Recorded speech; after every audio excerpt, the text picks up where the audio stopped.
श्री स्वामी समर्थ. स्वामी महाराजांच्या कृपेने तुमच्या सर्व इच्छा मनोकामना पूर्ण हो. उद्या आहे धनत्रयोदशी, धनतेरस.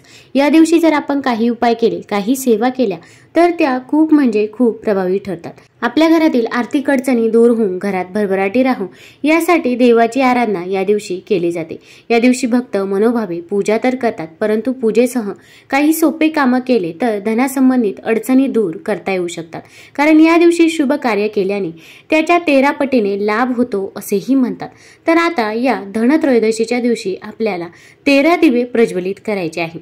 आता हे 13 दिवे प्रज्वलित कसे करावे, तसेच हे 13 दिवे कुठे ठेवावे, तसेच हे 13 दिवे का प्रज्वलित केले जातात, याचं महत्त्व काय आहे, याबद्दलची सर्व माहिती आपण आज या व्हिडिओमधून जाणून घेणार आहोत. भरपूर वेळा आपल्या घरामध्ये आर्थिक टंचाई ही जाणवत असते. आपण मेहनत तर घेत असतो, पण मेहनतीचे फळ देखील आपल्याला काही केल्या मिळत नाही. मग आपल्या कष्टाला नशिबाची साथ मिळण्यासाठी, तसेच आपल्यावरती जी काही संकटे येतात ती संकटे दूर होण्यासाठी, घराची, मुलांची, पतीची प्रगती होण्यासाठी आपण या धनत्रयोदशीच्या दिवशी 13 दिवे जरूर प्रज्वलित करायचे आहे. आता 13 दिवे म्हणायला खूप अवघड वाटत असेल, पण 13 दिवे प्रज्वलित करणे एवढंही काही अवघड नाही. तुम्ही अगदी सहज 13 दिवे घरामध्ये प्रज्वलित करू शकता. आणि ज्यांना प्रज्वलित करणे शक्य नसेल तर त्यांनी कोणता उपाय, कोणती सेवा करावी हे देखील मी तुम्हाला या व्हिडिओमधून सांगणार आहे. तत्पूर्वी तुम्ही चॅनलमध्ये नवीन असाल तर चॅनल लाईक करा व सबस्क्राईब देखील करा. कमेंटमध्ये श्री स्वामी समर्थ किंवा ओम महालक्ष्मी नमः लिहायला विसरू नका. आता धनत्रयोदशीच्या दिवशी आपण सकाळी लवकरच उठायचं आहे. अगदी तुम्ही ब्रह्ममुहूर्तावरती उठले तरी पण चालेल. या दिवशी आपण आपल्या घराची स्वच्छता करायची आहे. आता आपण दिवाळीची स्वच्छता तर केलेलीच आहे, पण या दिवशी तरी पण आपण आपल्या घरामध्ये गंगाजल किंवा गोमूत्र हे सर्व ठिकाणी शिंपडायचं आहे. तसेच दरवाजाच्या बाहेर आपण रांगोळी काढायची आहे. रांगोळी काढताना त्यामध्ये लक्ष्मीची पावलं देखील काढायची आहे.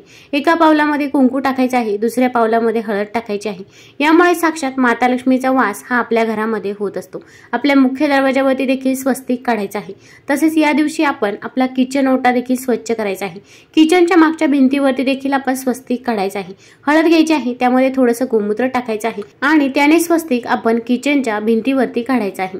तसेच आपण आपल्या गॅसची, शेगडीची देखील पूजा करायची आहे. शेगडीवरती देखील कुंकवाने स्वस्तिक काढावं, धूप दीप दाखवायचा आहे. आता या दिवशी आपल्याला धनत्रयोदशीच्या दिवशी आपल्याला संध्याकाळी 13 दिवे प्रज्वलित करायचे आहे. मग आता हे दिवे कोणते घ्यायचे, तर तुम्ही मातीची पणती घेऊ शकता किंवा अगदी मागच्या वर्षी जर तुम्ही दिवाळीमध्ये दिवे वापरले असतील तर ते दिवे घेतले तरी पण चालेल. फक्त ते दिवे घेताना आपल्याला स्वच्छ धुवून घ्यायचे आहे, स्वच्छ पुसून घ्यायचे आहे. किंवा अगदी जर तुम्हाला कणकेचे दिवे बनवणे शक्य असेल तर आवर्जून कणकेचा दिवा देखील तुम्ही बनवू शकता. कारण की इच्छापूर्तीसाठी कणकेचा दिवा हा खूप फलदायी, लाभदायी मानला जातो. मग कणिक मळत असताना त्यामध्ये आपण मीठ टाकायचं नाही तर हळद टाकायची आहे आणि हळद टाकून आपण हा कणकेचा दिवा बनवायचा आहे. तर आता आपण हे कणकेचे 13 दिवे घ्यायचे आहे. आता या दिव्यांमध्ये आपण 2 वातींची एक वात करून एक वात ठेवायची आहे. त्यानंतर या दिव्यामध्ये तुम्ही शुद्ध तूप टाकू शकता किंवा तिळाचं तेल, मोहरीचं तेल टाकू शकता किंवा आपलं साधं तेल टाकलं तरी पण चालेल. फक्त एक दिवा प्रज्वलित करताना त्या दिव्यामध्ये आपल्याला शुद्ध तूप हे टाकायचं आहे. आता या 13 दिव्यांमध्ये तुम्ही चिमूटभर हळद देखील टाकू शकता. हळद ही भगवान विष्णू व माता लक्ष्मीला देखील अत्यंत प्रिय आहे.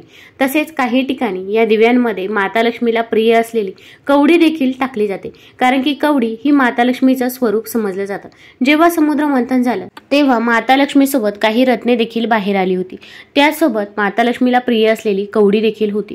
त्यामुळे आपण या 13 दिव्यांमध्ये कवडी देखील टाकू शकता. आपल्याला 12 दिव्यांमध्ये कवडी टाकायची आहे आणि एक दिवा तसाच ठेवायचा आहे. आता कवडी जर टाकणे शक्य नसेल तर तुम्ही फक्त शुद्ध तेल टाकून दिवा प्रज्वलित केला तरी पण चालेल. आता हे 13 दिवे कुठे ठेवायचे आहे, तर आता हे 13 दिवे प्रथम प्रज्वलित करून घ्यायचे आहे. आपण देवापुढे बसायचं आहे. आता पहिला दिवा आपल्याला श्री गणेशासमोर प्रज्वलित करायचा आहे. तुमच्या देवघरामध्ये भगवान श्री गणेशासमोर हा पहिला दिवा प्रज्वलित करावा. त्यानंतरचा दुसरा दिवा हा आपल्याला आपण जिथे कचरा ठेवत असतो त्या कचऱ्याच्या ठिकाणी आपल्याला दुसरा दिवा लावायचा आहे. हा दिवा जर तिथे प्रज्वलित केला तर अकाली मृत्यू येण्याचा धोका कमी होतो अशी मान्यता आहे. आता कचऱ्याजवळ जो दिवा प्रज्वलित करत आहोत त्या दिव्याचं तोंड हे दक्षिण दिशेला करून ठेवायचं आहे. बाकी जे आपण 12 दिवे प्रज्वलित करणार आहोत त्या दिव्यांचं तोंड तुम्ही कोणत्याही दिशेला ठेवलं तरी पण चालेल.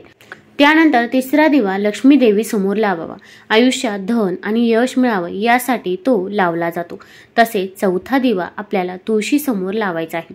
आता तुळशी समोर जो दिवा लावायचा आहे तो आपण शुद्ध तुपाचा दिवा प्रज्वलित करायचा आहे. या दिवशी आपण तुळशीजवळ रांगोळी काढायची आहे. तसेच तुळशीजवळ बसून ओम नमो भगवते वासुदेवाय या मंत्राचा जप देखील 11 वेळा करायचा आहे. आता तुळशीजवळ जो दिवा प्रज्वलित करणार आहोत त्या दिव्याखाली आपल्याला थोडेसे तांदूळ ठेवायचे आहे. तांदूळ हे अखंड असावे, कुठेही तुटलेले फुटलेले नसावे. तांदळावरती हळदी कुंकू अर्पण करायचं आहे. त्यानंतर हा शुद्ध तुपाचा दिवा तुळशीजवळ प्रज्वलित करायचा आहे. तसेच त्या दिव्यामध्ये चिमूटभर हळद देखील टाकायची आहे आणि भगवान विष्णू माता लक्ष्मीला तुमची इच्छा मनोकामना ही सांगायची आहे. आता यानंतरचा 5वा दिवा हा घरातल्या मुख्य दरवाजासमोर प्रज्वलित करायचा आहे. यामुळे घरातील नकारात्मक ऊर्जा कमी होऊन घरात सकारात्मक ऊर्जा पसरते. अगदी दाराबाहेर तुम्ही रांगोळी काढली असेल तिथे जरी तुम्ही हा दिवा प्रज्वलित केला तरी पण चालेल. यामुळे आपल्या घरामध्ये सकारात्मक ऊर्जेचा संचार होतो. त्यानंतरचा 6वा दिवा हा पिंपळाच्या झाडाखाली ठेवायचा आहे. आता हा दिवा तुम्हाला पिंपळाच्या झाडाखाली प्रज्वलित करणे शक्य नसेल तर तुम्ही देवापुढे जरी हा दिवा प्रज्वलित केला तरी पण चालेल. पण पिंपळाच्या झाडाखाली जर आपण हा दिवा प्रज्वलित केला तर आपला आर्थिक संकटांपासून बचाव होत असतो. तसेच आपली जी काही आर्थिक चणचण चालू आहे ती दूर होत असते. आपल्या कष्टाला नशिबाची साथ मिळत असते. तसेच हा दिवा मोहरीच्या तेलाचा लावावा. यामुळे त्याचे आपल्याला अगणित फायदे हे बघायला मिळतात. त्यानंतर घराच्या जवळच्या एखाद्या मंदिरात 7वा दिवा लावावा. यामुळे घरात सुख नांदतं. आता जवळपास कोणतंही मंदिर असो, अगदी भगवान गणेशाचं असो, लक्ष्मी मातेचं असो किंवा भोलेनाथांचं असो, तर तिथे तुम्ही एक दिवा प्रज्वलित करायचा आहे. त्यानंतरचा 8वा दिवा तुम्ही तुमच्या खिडकीमध्ये लावू शकता. 9वा दिवा शौचालयाच्या बाहेर लावावा. यामुळे जीवनात सकारात्मक ऊर्जा ही वाढत जाते. तसेच आपण घराच्या छतावरती 10वा दिवा लावायचा आहे.